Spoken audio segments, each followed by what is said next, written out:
Hi, St. James families.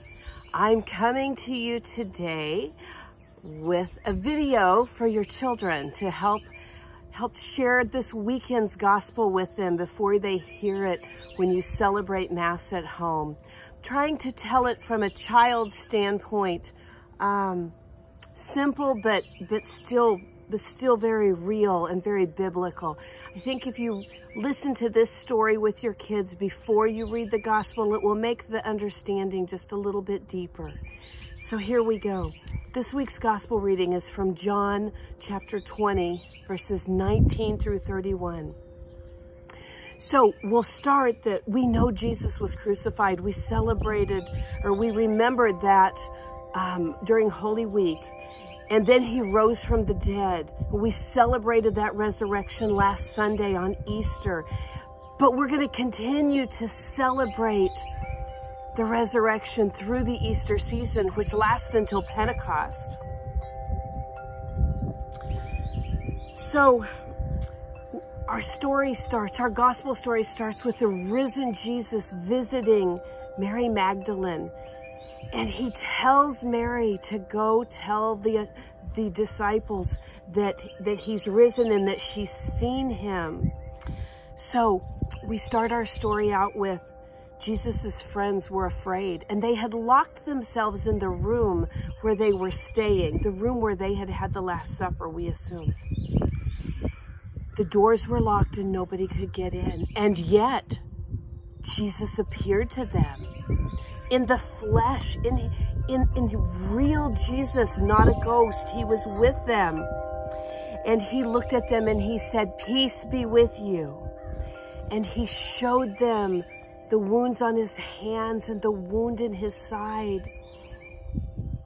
And they were so happy to see him, and they believed him. But Thomas wasn't there. The disciple Thomas wasn't there. So the disciples told Thomas what had happened, and he said, "I'm not going to believe until I see the hands and the side of Jesus. I need to see that."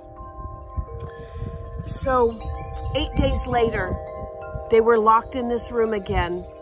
Nobody could get in. And Jesus came, and Thomas was there. And Jesus looked at the disciples and he said, "Peace be with you." And then he showed Thomas his hands, and Thomas got to touch his side and feel the wound. And Thomas believed. And then Jesus said to Thomas, "You have believed because you've seen me.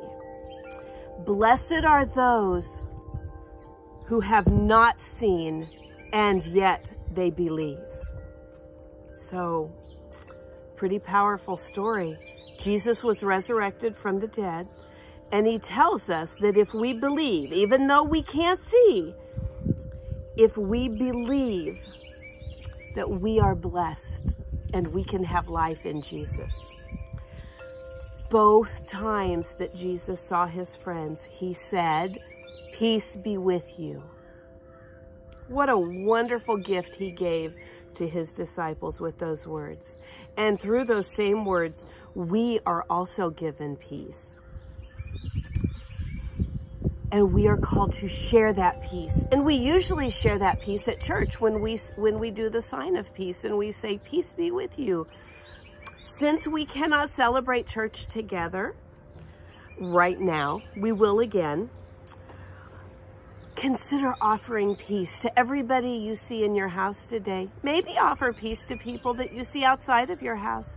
Maybe make a phone call to say, "Peace be with you." Maybe send a text that says, "Peace be with you." Today, share Jesus's love. Share Jesus's peace with somebody else. Peace, my friends.